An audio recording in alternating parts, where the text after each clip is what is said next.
Hi guys, welcome to back my channel. You are watching English Connection by Nuku sir. तो आज हम लोग पढ़ेंगे टेंस, ठीक है।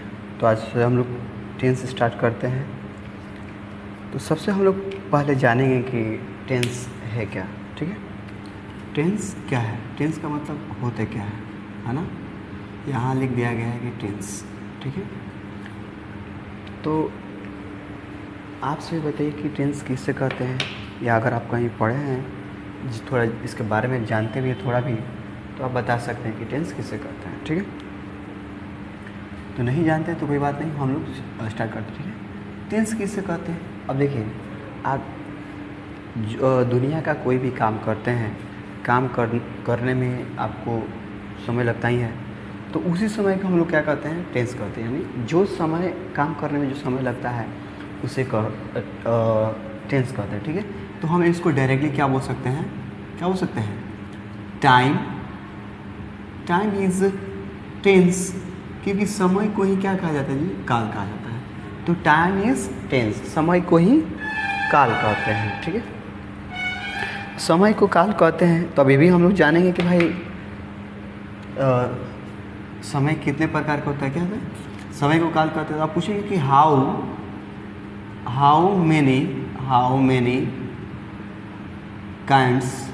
many kinds of tense, यानी टेंस काल कितने प्रकार के होते हैं। टेंस का हिंदी क्या होता है, काल होता है। तो काल कितने प्रकार के होते हैं, तो काल मुख्यतः 3 प्रकार के होते हैं। कितने प्रकार के होते हैं, तो हम लोग इसका आंसर कैसे देंगे। there are 3 types of tense। there are 3 types of tense, ठीक है। यानी टेंस का 3 प्रकार है। तो भाई टेंस का 3 प्रकार है, तो उसका नाम क्या है, ये भी हम लोग जानेंगे। तो फर्स्ट इसमें आता है, फर्स्ट में पास्ट टेंस। दूसरा में आता है प्रेजेंट टेंस। और तीसरा में आता है फ्यूचर टेंस। क्या आता है, फ्यूचर टेंस, है ना जी, ठीक है। पास्ट टेंस का हिंदी होता है भूतकाल। क्या होता है, भूतकाल। प्रेजेंट का होता है वर्तमान काल। और फ्यूचर का होता है भविष्य काल। क्या होता है, भविष्य काल, ठीक है। ये टेंस का प्रकार हो गया, ठीक है। अगर मैं पूछूं कि व्हाट इज टेंस, तो आप लोग कहेंगे टाइम इज टेंस, यानी समय को ही काल कहते हैं, ठीक है। तो मैं पूछूं how many kinds of tense, तो आप बोल सकते हैं कि there are 3 type of tense, यानी टेंस का प्रकार 3 है, या टेंस तीन प्रकार के होते हैं। तो आप उसका नाम बता सकते हैं, past tense, present tense and future tense, ठीक है। पास्ट का हिंदी होता है भूतकाल, और प्रेजेंट का होता है वर्तमान काल, और फ्यूचर का होता है भविष्य काल, ठीक है। ये हो गया आपका टेंस के प्रकार, ठीक है। अब हम लोग इसके बारे में हम लोग जानेंगे। उसके बाद भाई ये तो प्रेजेंट टेंस पास्ट टेंस हो गया। तो सबसे पहले हम लोग जानेंगे कि भाई पहले हम लोग पढ़ते हैं प्रेजेंट। क्या पढ़ेंगे, प्रेजेंट, ठीक है। तो प्रेजेंट टेंस किसे कहते हैं, and what is present tense. Present tense किसे कहते हैं, यानी हिंदी में बोलते हैं वर्तमान काल किसे कहते हैं। तो हम लोग बोल सकते हैं द टाइम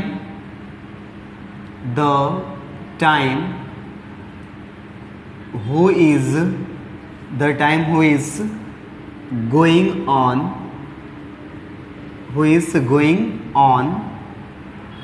is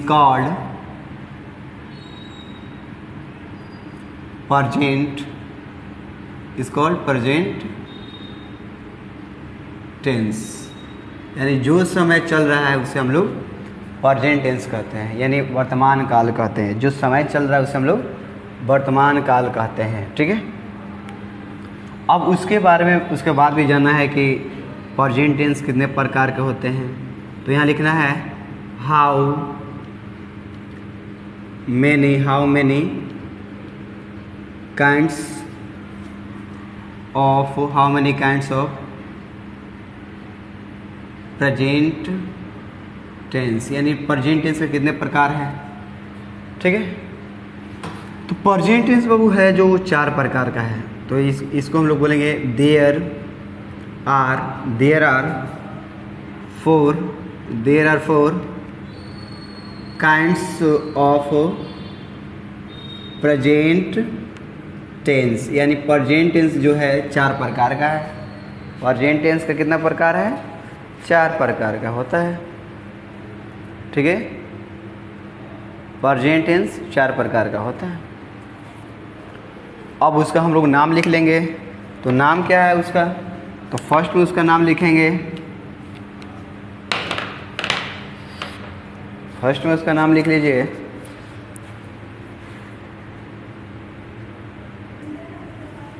ठीक है,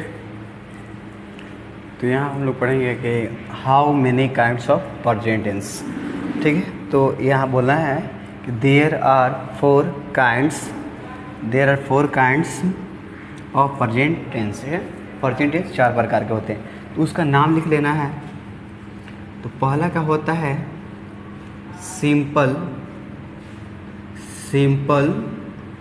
प्रेजेंट। इसको हम लोग एक और नाम होता है, इसको हम लोग बोलते हैं प्रेजेंट इंडेफिनिट। इसका दूसरा नाम क्या है? प्रेजेंट इंडेफिनिट है ना। और उसके बाद आता है 2 नंबर पे आता है प्रेजेंट कंटिन्यूअस।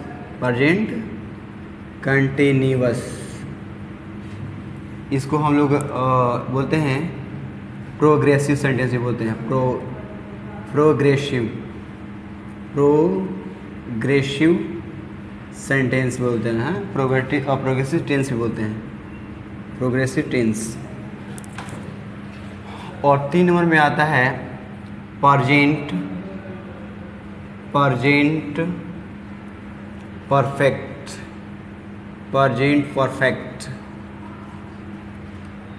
4 नंबर में आता है present perfect continuous.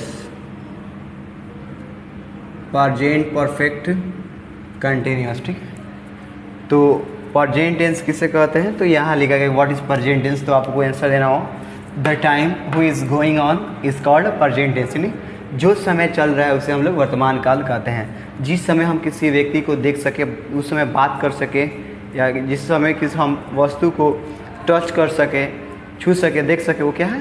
Present tense है। ठीक है, अब यहाँ जाना है कि प्रेजेंट टेंस के कितने भेद हैं। तो how many kinds of present tense. ठीक है, तो यहाँ लिखना है कि there are 4 kinds of present tense. ठीक है, तो प्रेजेंट टेंस का 4 प्रकार है। पहला है सिंपल प्रेजेंट, या इसी को हम लोग बोलते हैं प्रेजेंट इंडेफिनिट। ठीक है, दूसरा में आता है प्रेजेंट कंटिन्यूअस। ठीक है, कंटिन्यूस से बना है कंटिन्यूअस। कंटिन्यूअस का अर्थ होता है लगातार। ठीक है, तो प्रेजेंट कंटिन्यूअस यानी प्रेजेंट कंटिन्यूअस, इसको हम लोग दूसरे भाषा में बोलते हैं प्रोग्रेसिव सेंटेंस। ठीक है, तीसरा में आता है प्रेजेंट परफेक्ट, और 4 नंबर में आता है प्रेजेंट परफेक्ट कंटिन्यूअस। ठीक है, तो इसको आप लोग ऐसे कर सकते हैं। अब उसके बाद हम लोग जानेंगे। सबसे पहले में हम लोग 1 नंबर में हेडिंग डालेंगे प्रेजेंट इंडेफिनिट। क्या? प्रेजेंट इंडेफिनिट बोलिए, या उसको सिंपल प्रेजेंट टेंस बोलिए। ठीक है, दोनों का मतलब एक ही है ना। तो पहले लिखना है present indefinite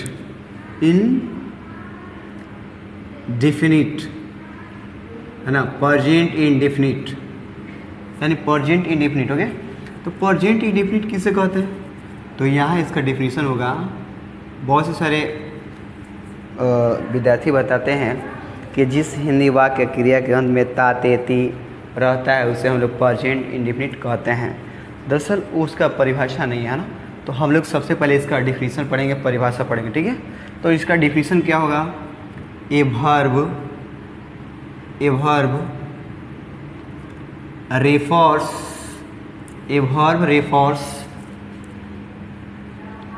to be a work, a verb refers to be a work, is indefinite in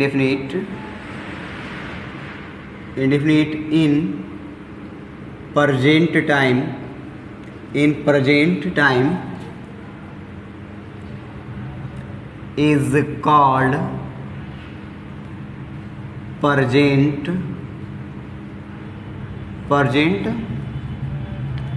indefinite, present indefinite tense.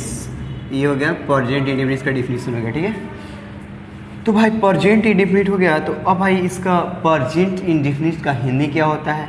तो इंडेफिनिट का होता है, इंडेफिनिट का मतलब होता है अनिश्चित,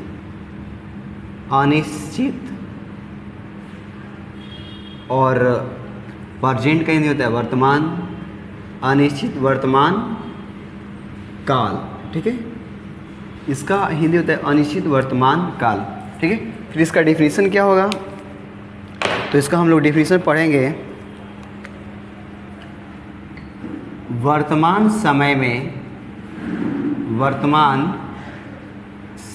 में कोई कार्य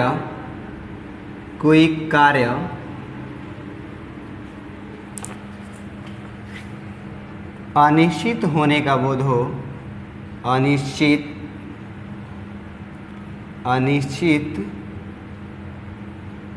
होने का बोध हो, उसे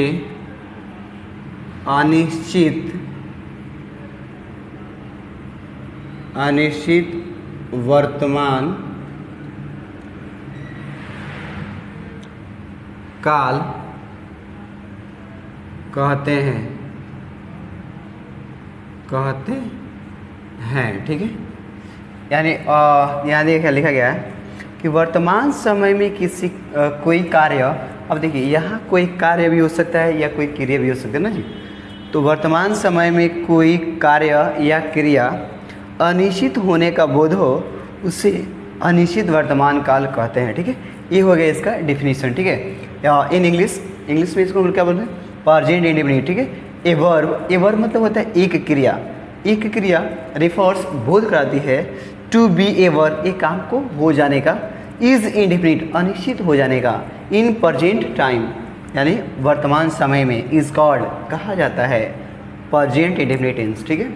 यानी इसका डिफिनीशन होगा कि कोई क्रिया वर्तमान समय में अनिश्चित होने का बोध हो, उसे हम लोग क्या कहते हैं? अनिश्चित वर्तमान काल कहते हैं, ठीक है। ये हो गया इसका डिफिनीशन, ठीक है। अब इसको हम लोग मिटा दे रहे हैं, ठीक है। अब डिफिनीशन होने के बाद अब लिखना है इसका आइडेंटिफिकेशन क्या होता है? यानी आइडेंटिफिकेशन का मतलब होता है कि पहचान, आप कैसे पहचानेंगे, है कि नहीं। तो अब इसका पहचान लिखना है, तो पहचान भी लिखना है, इसको लिखिए इंग्लिश लिखिए पिछले इसका आइडेंटिफिकेशन, यानी इसका हिंदी होता है पहचानेंगे आप कैसे इसको? तो पहचान में लिख लेना है जिस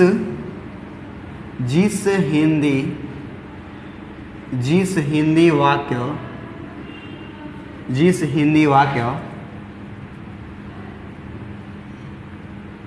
क्रिया के अंत में, क्रिया के अंत में ता, ती, ते इत्यादि लगा रहा है, ठीक है। जो भी वाक्य होगा बाबू, उसकी क्रिया के अंत में या तो ता लगा रहेगा, नहीं तो ती, नहीं तो ते, ठीक है। इन तीनों में से कोई ना कोई एक लगा रहेगा, ठीक है। इत्यादि लगा रहे, लगा रहे, ठीक है। उसके बाद भाई ये तो हो गया पहचान, आप ये ऐसे पहचानेंगे।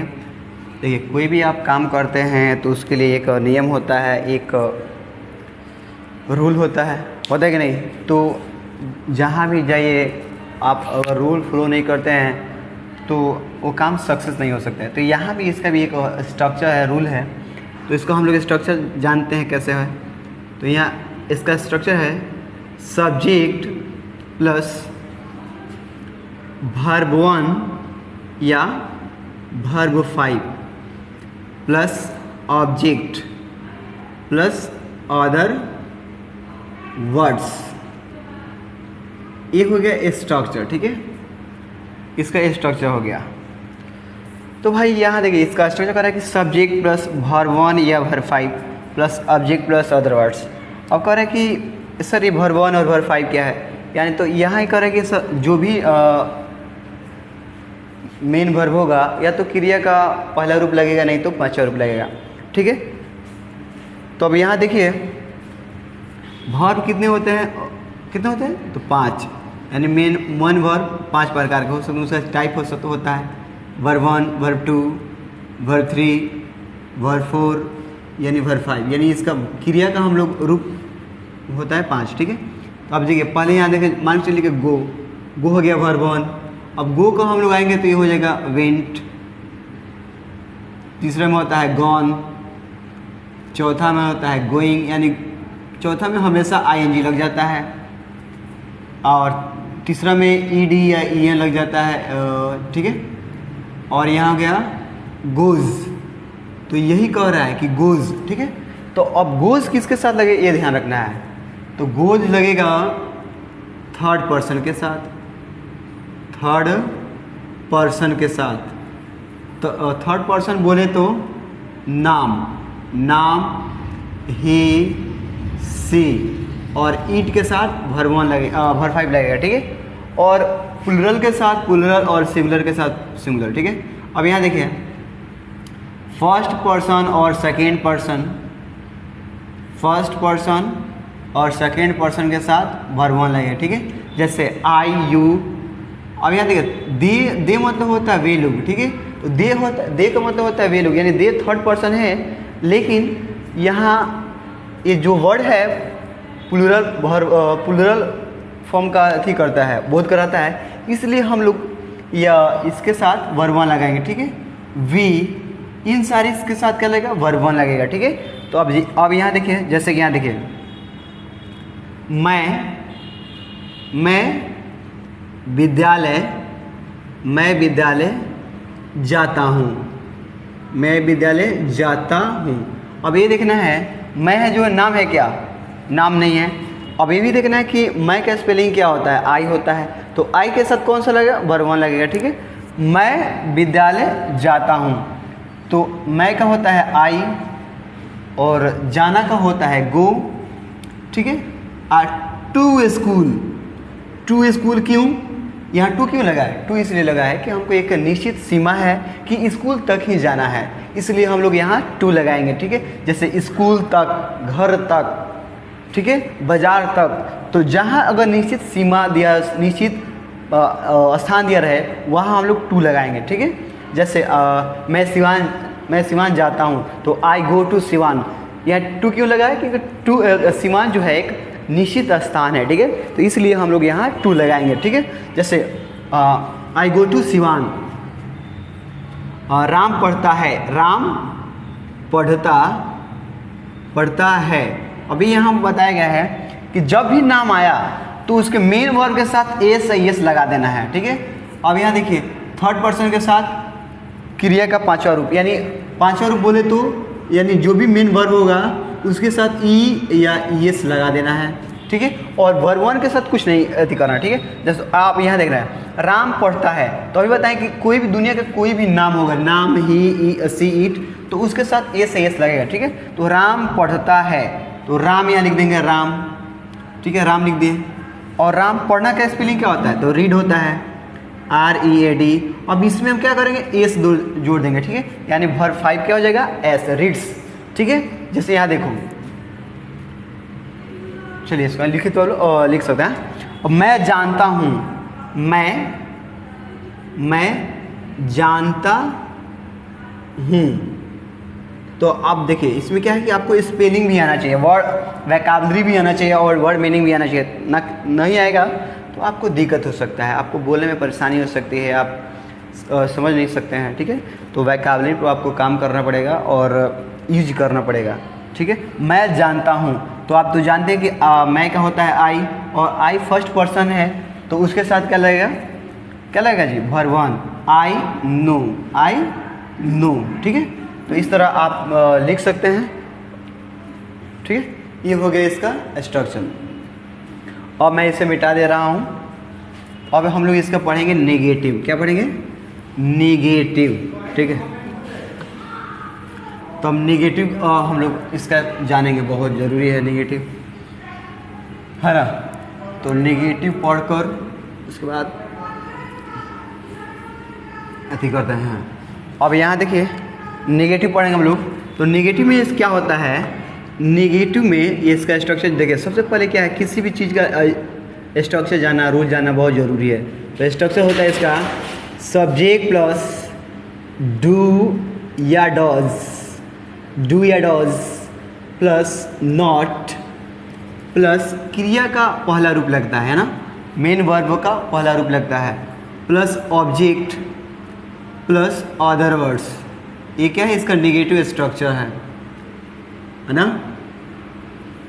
अब देखिए जैसे कि यहाँ अब नेगेटिव मतलब है कि नकारात्मक, यानी जो भी आप वाक्य बोलेंगे नेगेटिव सेंस में बोलेंगे, यानी नहीं लगाकर। जैसे मैं नहीं जानता हूँ, मैं नहीं जानता हूँ, मैं नहीं जानता हूँ। ठीक है, अब यहाँ देखिए जो भी आप जिसके साथ वर्ब 1 लगा रहे थे, वर्ब 1 उसके साथ लगाएंगे आप लोग डू, और जिसके साथ आप वर्ब 5 लगा रहे थे, वर्ब 5 उसके साथ आप लगाएंगे डॉज, और नॉट दोनों के साथ लगेगा। जैसे मैं नहीं जानता हूँ तो आई के साथ लगेगा डू, और डू के साथ नॉट, आई डू नॉट। और जानना के स्पेलिंग होता है know, I do not know, मैं नहीं जानता हूँ। ठीक है, राधा नहीं पढ़ती है, राधा नहीं पढ़ती है, राधा नहीं पढ़ती है। अभी बताए थे कि दुनिया का कोई भी नाम होगा उसके साथ वर्ब 5 लगता था, तो जिसके साथ वर्ब 5 लगता था उसके साथ लगाना है डॉज। ठीक है, तो राधा है तो राधा नाम है तो राधा, और राधा के साथ लगेगा डॉज, राधा डॉज। और उसके बाद कह रहा है कि नॉट लगाना है तो नॉट लगा दीजिए, राधा डॉज नॉट। और वर्ब 1 का यानी क्रिया का मेन वर्ब का पहला रूप कर रहा है तो मेन वर्ब का पहला रूप लगेगा, यानी नहीं पढ़ती है तो ये इसमें लिख देना है कि read, Radha does not read.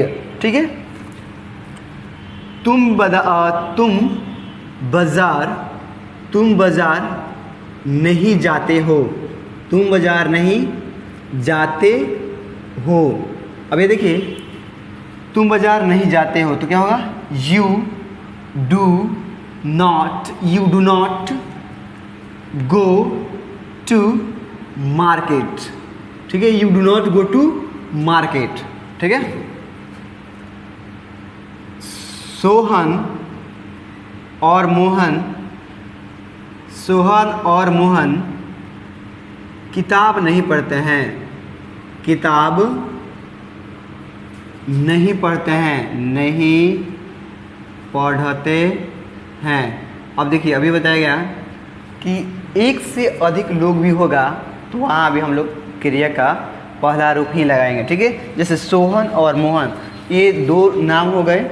ठीक है, तो जब दो लोग हो गए तो वहाँ हम लोग वर्ब 1 लगाएंगे। ठीक है, सोहन एंड मोहन, तो यहाँ लिखेंगे सोहन एंड मोहन, से सोहन एंड मोहन। अब यहाँ लगेगा do, Sohan and Mohan do not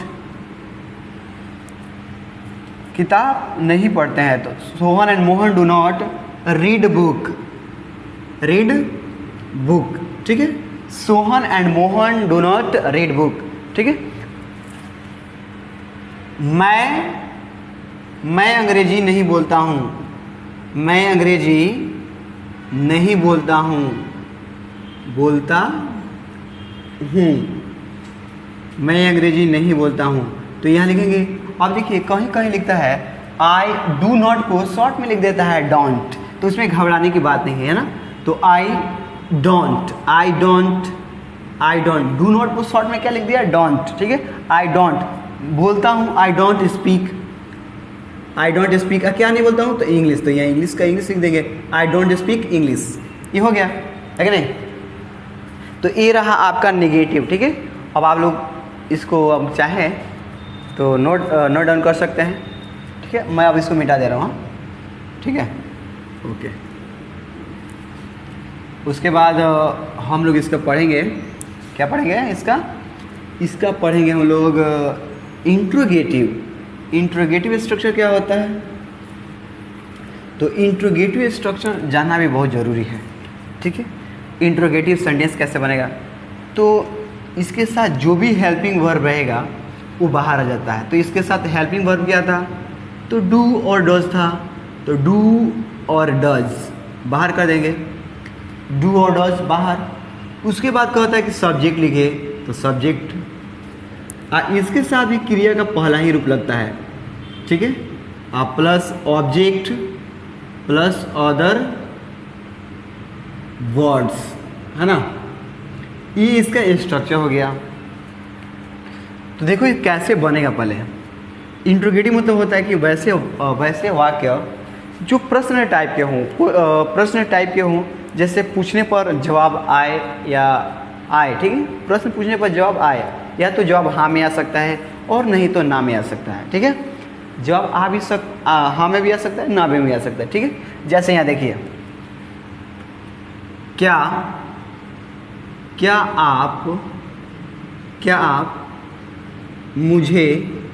आप मुझे जानते हैं, ठीक है। तो अभी यहाँ देखिए कह रहे कि पहले डू लगाइए या तो डॉज लगाइए।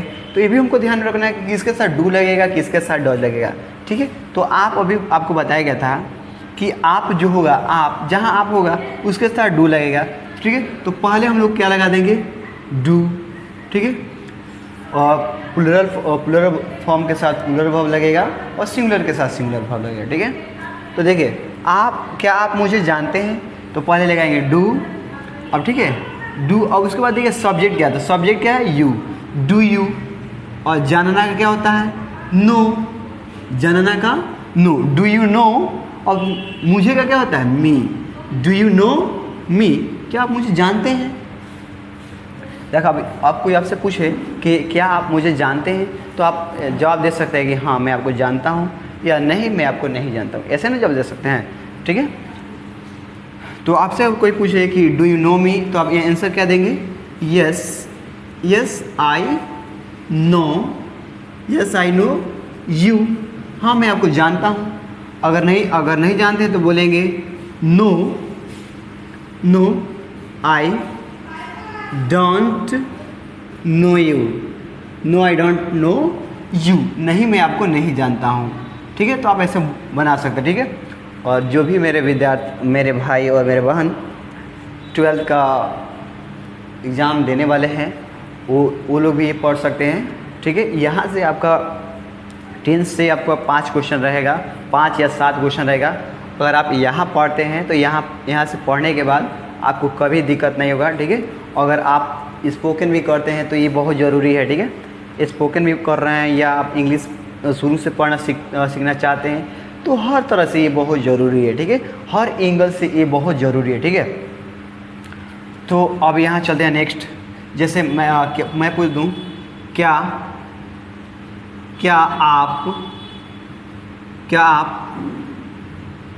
शराब पीते हैं, क्या आप शराब पीते हैं, तो आप जवाब दे सकते हैं कि जी यस और नो, ठीक है। तो यहाँ देखिए पहले तो ये ध्यान में रखना है कि डू कहाँ लगेगा, डॉज कहाँ लगेगा। तो क्या आप शराब पीते हैं, तो अभी बताए थे कि जहाँ आप होगा या हम लोग होगा, मैं होगा, उसके साथ क्या लगेगा, डू लगेगा, ठीक है। तो यहाँ देखिए पहले क्या लगाना है, डू, क्या लगाना है, डू। अब यहाँ देखिए सब्जेक्ट क्या है, सब्जेक्ट का हो रहा है दूसरे नंबर पे, तो सब्जेक्ट क्या है, आप, तो आपका स्पेलिंग यू, डू यू। अब पीते हैं तो पीने का क्या होता है, ड्रिंक, डू यू ड्रिंक, अब शराब का क्या होता है तो wine, do you drink wine, क्या आप शराब पीते हैं, तो आप जवाब दे सकते हैं यस, और क्या दे सकते हैं नो, ठीक है। डू यू ड्रिंक वाइन, तो आप जवाब क्या दे सकते हैं yes I drink wine, yes I drink wine, हाँ मैं शराब पीता हूँ, ठीक है। या अगर नहीं पीते हैं तो आप क्या जवाब दे सकते हैं नो आई डोंट, या देखिए बताया था ना जी कि डू नॉट को डोंट शॉर्ट में डोंट लिखता है, तो I don't drink, no I don't drink wine, नहीं मैं शराब नहीं पीता, ठीक है। तो इस तरह के प्रश्न को हम लोग इंटरोगेटिव सेंटेंस कहते हैं, ठीक है। तो मैं इसको ऊपर एक लिख देता हूँ। अब ये हो गया कि प्लूरल के साथ प्लूरल वर्ब लग रहा है ना जी। तो अब सिंगुलर के साथ देखिए, तो सिंगुलर यहाँ जैसे कि देखिए क्या वह नाचती है। अभी बताए थे कि दुनिया के कोई भी नाम हो या थर्ड पर्सन हो, उसके साथ हम लोग क्या लगाएंगे डज लगाएंगे, ठीक है। क्या वह नाचती है, तो इसके साथ डज, और वह का अगर लड़की है तो क्या लगेगा सी लगेगा, डज सी डांस, तो आप आंसर दे सकते हैं यस सी डांस, और नहीं नाचती है तो क्या हो सकता है no she does not dance, ठीक है। तो वैसे इस जैसे अब नेक्स्ट बता रहे हैं क्या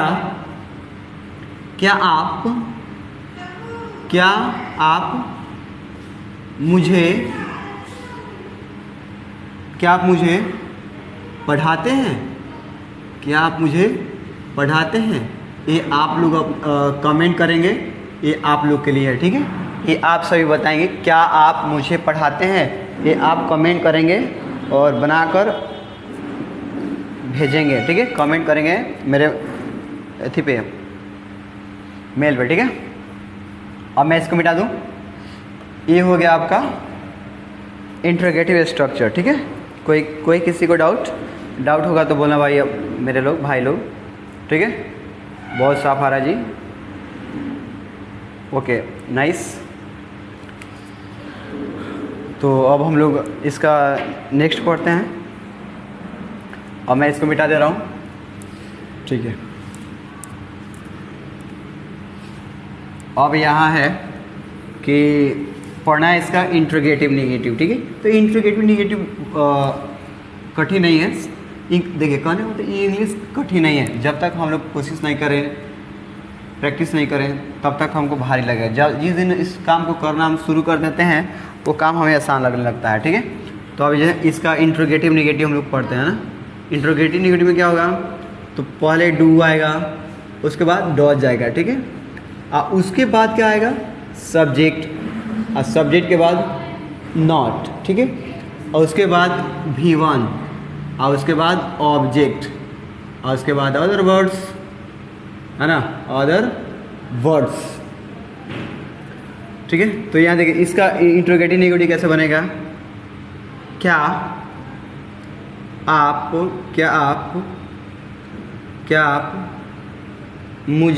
आप मुझे नहीं जानते, क्या आप मुझे नहीं जानते हैं, क्या आप मुझे नहीं जानते हैं।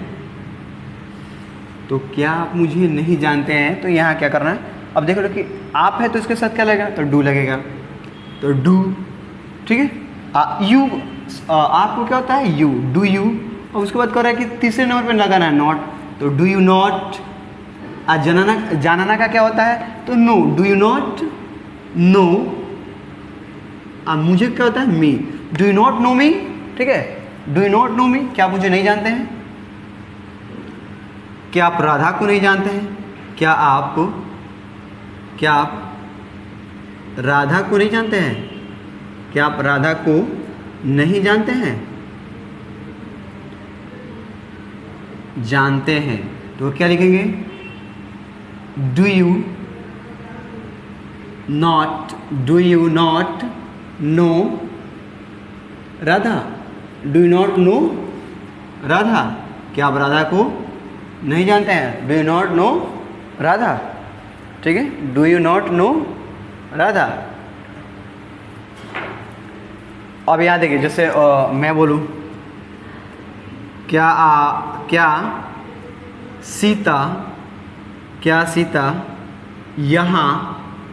सीता यहाँ नहीं पढ़ती है? क्या सीता यहाँ नहीं पढ़ती है? ठीक है, क्या सीता यहाँ नहीं पढ़ती है? तो यहाँ देखिए, अब जब बताएं कि नाम आ जाएगा तो नाम के साथ क्या लगेगा? डॉज। ठीक है, तो यहाँ लिखे डॉज सीता नॉट। अब पढ़ना का सॉरी, यहाँ नहीं पढ़ती है, ठीक है ना? क्या सीता यहाँ नहीं पढ़ती है? तो डॉज सीता नॉट रीड। यहाँ का होता है here. Does Sita not read here. ठीक है, उसी तरह आप बताइए, क्या गीता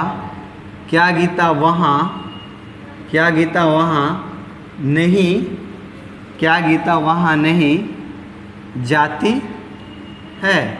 क्या गीता वहाँ नहीं जाती है?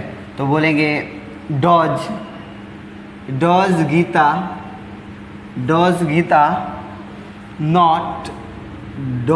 Not go there. है ना जी? तो इस टाइप के सेंटेंस को हम लोग इंटरोगेटिव नेगेटिव बनाते हैं। तो आप सभी के लिए मैं 2 सेंटेंस देख रहा हूँ कि आप लोग बना पाते हैं या नहीं। ठीक है, क्या मोहन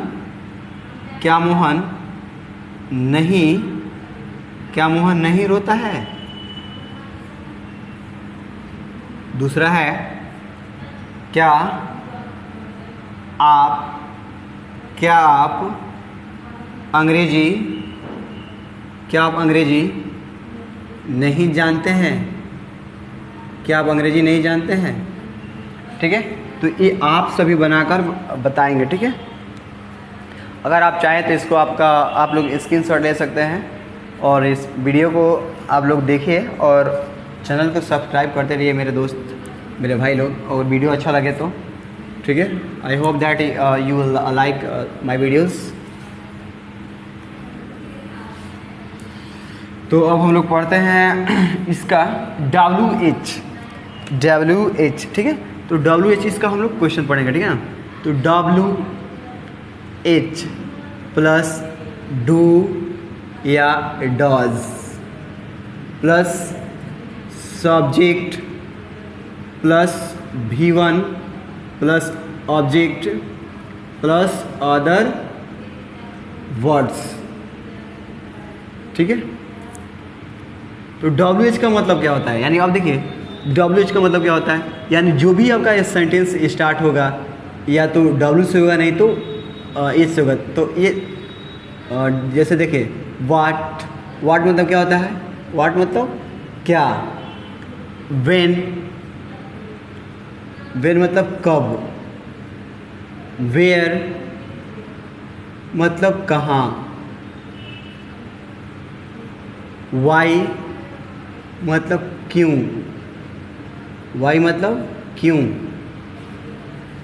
ठीक है, हाउ मतलब कैसे? ठीक है, अब देख रहे हैं कि नहीं, ये जो वाट है W से स्टार्ट हुआ है, वेन है वो भी W से स्टार्ट हुआ है, वेयर है वो भी W से स्टार्ट हुआ है, वाई है वो भी W से स्टार्ट हुआ है। और यहाँ देखिए हाउ मतलब होता है कैसे। तो हाउ कैसे स्टार्ट हुआ है? H से। कैसे हुआ है? H से। ठीक है, तो अब यहाँ देखिए, आप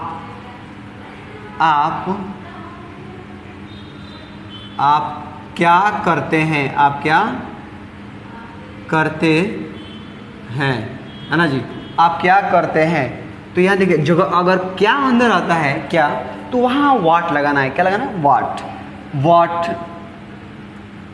वाट। अब देखिए, आपके साथ क्या लगेगा? डू लगेगा कि डॉज लगेगा? तो अभी बता रहे थे कि आप जो होगा उसके साथ डू लगेगा, तो वाट डू। अब यहाँ कह रहा है कि सब्जेक्ट, 3 नंबर पे सब्जेक्ट, तो सब्जेक्ट क्या है? आप, तो आप का spelling you. What do you. अब करते हैं, तो करते का क्या लिखेंगे हम लोग? डू मतलब होता है करना। What do you do? आप क्या करते हैं? तो इसका आप जवाब क्या देंगे? आप क्या जवाब देंगे? कि मैं पढ़ता हूँ। ये आंसर हो गया, ठीक है, ये आंसर है, ऐसे देना है। मैं पढ़ता हूँ, तो कैसे बनेंगे? अभी बता रहे हैं कि जब अफर्मेटिव में होगा तो उसमें कुछ नहीं लगता है, ठीक है। तो मैं पढ़ता हूँ तो आई रीड, ठीक है। आप क्या पढ़ते हैं? आप क्या पढ़ते हैं, है ना जी। आप क्या पढ़ते हैं, तो यहाँ देखो, यहाँ भी क्या अंदर है, तो यहाँ फिर क्या लगाएंगे? वाट, ठीक है। आप क्या पढ़ते हैं, तो आपके साथ क्या लगेगा? डू लगेगा। वाट डू, उसके बाद यू, वाट डू यू। आप पढ़ना का क्या होता है? रीड, क्या होता है? रीड। आप क्या पढ़ते हैं, तो आप जवाब क्या देंगे कि मैं अंग्रेजी पढ़ता हूँ, मैं अंग्रेजी पढ़ता हूँ, मैं अंग्रेजी पढ़ता हूँ, मैं अंग्रेजी पढ़ता हूँ। तो आप बोलेंगे आई स्टडी इंग्लिश, मैं अंग्रेजी पढ़ता हूँ, आई स्टडी इंग्लिश। मैं हिंदी पढ़ता हूँ, आई स्टडी हिंदी। मैं मैथ पढ़ता हूँ, आई स्टडी मैथ्स, है ना जी। तो ऐसे आप बना सकते हैं कि नहीं? आप लोग ऐसे जवाब दे सकते हैं और आंसर भी देने की कोशिश कर सकते हैं आप, ठीक है, इसमें कोई दिक्कत नहीं है। वीडियो आपको अगर समझ में आ रहा है, लिखा हुआ समझ में आ रहा है कि नहीं आ रहा है जी? समझ में तो बहुत अच्छा आ रहा है, हाँ, कोई दिक्कत नहीं है। अब नेक्स्ट में अभी करते हैं, इसका हम लोग पढ़ते हैं क्या चीज़? ये हो गया WH। अब देखो, एक अगर वाट होगा तो हम लोग ऐसे बनाएंगे ना। अब नेक्स्ट में आते हैं, नेक्स्ट में हो गया कि वेन मतलब होता है कब, जैसे कि यहाँ तुम कब जाते हो, ठीक है। तुम कब जाते हो, तो कब के लिए हम लोग क्या लगाएंगे? वेन। क्या लगाएंगे? वेन। तुम कब जाते हो, तो वेन डू यू, जाना क्या होता है? Go. When do you go. आप कब जाते हैं, तो आप जवाब देते हैं क्या कि मैं 10 बजे जाता हूँ, मैं 10 बजे जाता हूँ। तो इससे आंसर देंगे आई go to 10 o'clock। I go to 10 o'clock। मैं 10 बजे जाता हूँ। आई गो 10 o'clock, या ऐसे बोल सकते हैं आई गो 10 o'clock, मैं 10 बजे जाता हूँ। आई गो एट, सॉरी, यहाँ देखिए, जब आप निश्चित समय बताएंगे तो वहाँ 8 लगाएंगे, ठीक है। जैसे मैं 10 बजे जाता हूँ, तो आई गो एट 10 o'clock, मैं 10 बजे जाता हूँ, आई गो एट 10 o'clock। तो अब मैं पूछूं कि आप कब जगते हैं, आप कब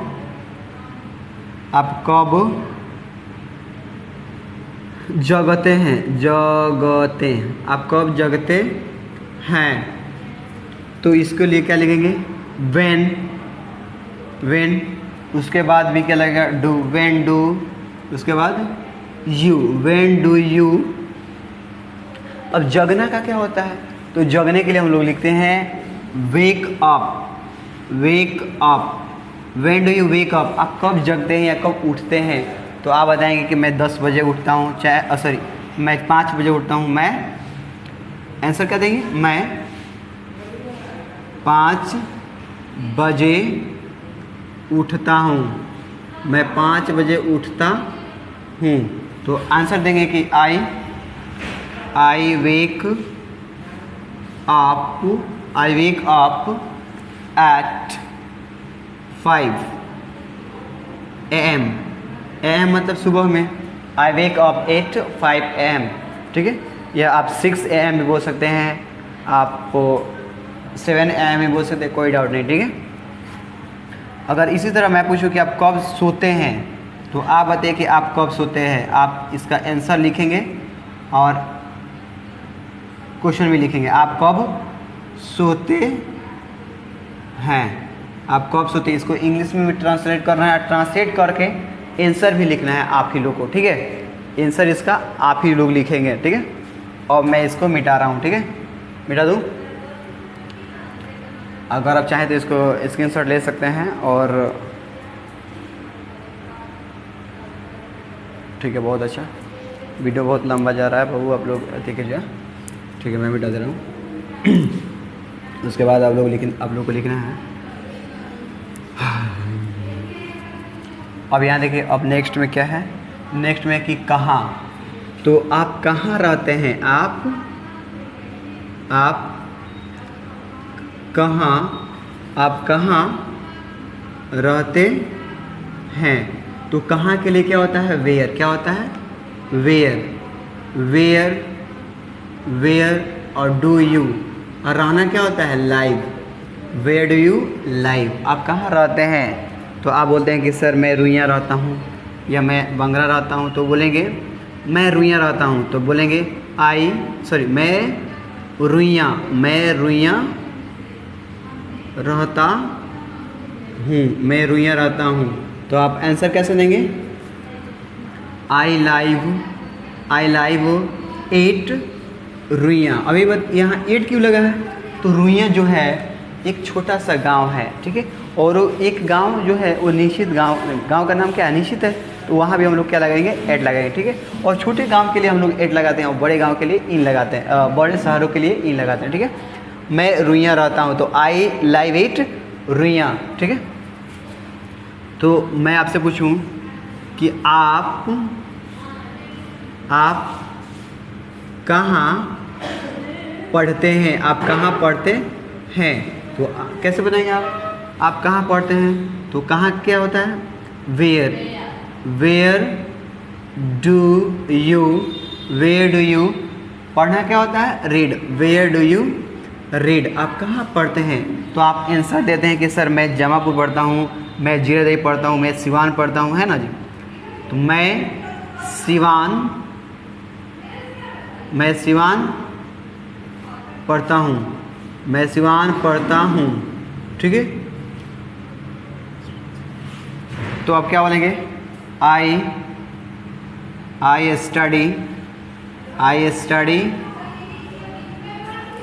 स्टडी इन सिवान भी बोल सकते हैं, सॉरी 8 भी लगा सकते हैं, क्योंकि सिवान जो है बहुत बड़ा शहर नहीं है। आई स्टडी एट सिवान, ठीक है, आई स्टडी एट सिवान, ठीक है। आई स्टडी और इन लगा सकते हैं आप, कि उतना भी छोटा नहीं है। आई स्टडी इन सिवान, मैं सिवान में पढ़ता हूँ, ठीक है। या आप ऐसे आई स्टडी सिवान, मैं सिवान पढ़ता हूँ, ये भी हो सकता है। लेकिन इन लगाएंगे तो आप अच्छा रहेगा ना। जैसे आप बताइए कि आप कहाँ से आते हैं, आप कहाँ से आते हैं, आप कहाँ से आते हैं, ठीक है। तो आप बोलते हैं कि वेयर डू यू, हो गया कि वेयर डू यू।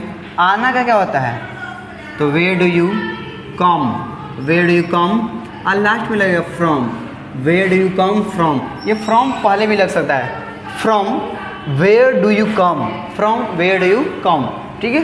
ये पहले भी लग सकता है, कोई दिक्कत नहीं, ठीक है। उसके बाद यहाँ देखिए, तो आप बोलते हैं कि सर मैं रुइयाँ से आता हूँ, मैं भरौली से आता हूँ, तो बोलेंगे सर मैं भरौली से आता हूँ, मैं भरौली से आता हूँ। तो बोलेंगे कि I come from Bharauli, I come from Bharauli, अरे जी भरौली, ठीक है। तो इस तरह टाइप के आप लोग बना सकते हैं और क्वेश्चन पूछ भी सकते हैं। आप ये जो आप पढ़ रहे हैं इसको पढ़ना भी है, क्वेश्चन पूछना भी है, समझना भी है। और जो भी मेरे भाई और बहन 12th में पढ़ रहा है उसके लिए बहुत बहुत इम्पोर्टेंट ये है। मैं आज से 10th चालू कर दिया हूँ, ठीक है। और जिस भाई बहन को दिक्कत है वो पढ़ सकता है, ठीक है। चलिए, तो अभी यहाँ क्या है कि आप कहाँ रहते हैं, तो आप पूछ सकते हैं वेयर डू यू लाइव, तो आप बोलेंगे सर आई लाइव एट रिया। आप कहाँ पढ़ते हैं, वेयर डू यू स्टडी या वेयर डू यू रीड, तो बोलेंगे सर मैं सिवान पढ़ता हूँ या भैया मैं सिवान पढ़ता हूँ, तो आई स्टडी इन सिवान या आई स्टडी एट जीरादेव। ठीक है। आप कहाँ से आते हैं, where do you come from. ठीक है, या ऐसे बोल सकते हैं from where do you come. ठीक है, पहले भी लग सकता है from where do you come, आप कहाँ से आते हैं, तो बोलेंगे सर आई कम फ्रॉम छोटका माझा भरौली। आप जो भी यहाँ बोलना चाहते हैं बोल सकते हैं। ठीक है, तो अब उसके बाद इसको मिटा देते हैं। अब एक बच गया है। ठीक है, अब एक बच गया है कि क्यों, वाई। ठीक है, वाई हो गया, तो वाई को हम लोग क्यों को क्या बोलते हैं, वाई। ठीक है, आप क्यों पढ़ते हैं, यानी रीजन बताने के लिए क्या लगाए हम लोग, आप क्यों पढ़ते हैं। तो क्यों का क्या होता है, वाई डू यू। अब पढ़ना क्या होता है, वाई डू यू रीड, आप क्यों पढ़ते हैं। तो बताइए आप लोग क्यों पढ़ते हैं जी। तो कोई बच्चा कहेगा सर मैं सफल होने के लिए पढ़ता हूँ, या सर मैं बोलने के लिए पढ़ता हूँ, या मैं शिक्षित होने के लिए पढ़ता हूँ, है ना जी। तो अलग अलग विद्यार्थियों का अलग अलग जवाब आएगा। तो बोलेंगे कि सर मैं सफल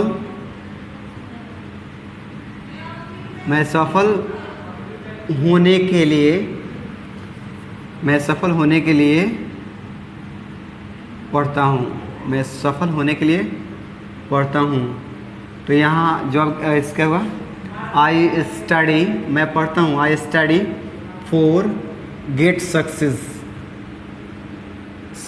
ठीक है, I study for get success, मैं सफल होने के लिए पढ़ता हूँ। ठीक है, आप अंग्रेजी क्यों सीखते हैं, आप अंग्रेजी क्यों सीखते हैं, आप अंग्रेजी क्यों सीखते हैं। तो अंग्रेजी में पूछा जाएगा कि why do you learn English, why do you learn English, आप अंग्रेजी क्यों सीखते हैं। तो आप बोलेंगे कि सर मैं बोलने के लिए सीखता हूँ, या सर मैं नॉलेज के लिए सीखता हूँ। तो बोलेंगे सर क्या बोलेंगे, मैं बोलने के लिए सीखता हूँ। आंसर पहले यहाँ लिख लेंगे हिंदी, मैं बोलने के लिए सीखता हूँ, मैं बोलने के लिए सीखता हूँ। तो यहाँ लिखा आई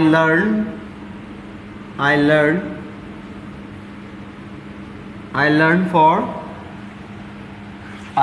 फॉर स्पीक, मैं बोलने के लिए सीखता हूँ, है ना जी।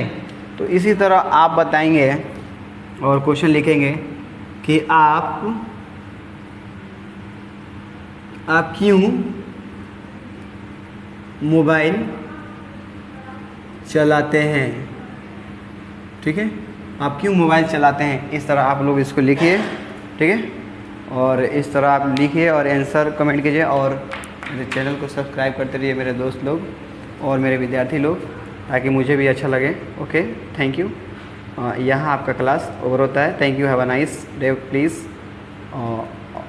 देखिए अगर आप चाहें तो अंग्रेजी सीख सकते हैं। ठीक है, thank you, have a nice day please. Okay, bye bye my student.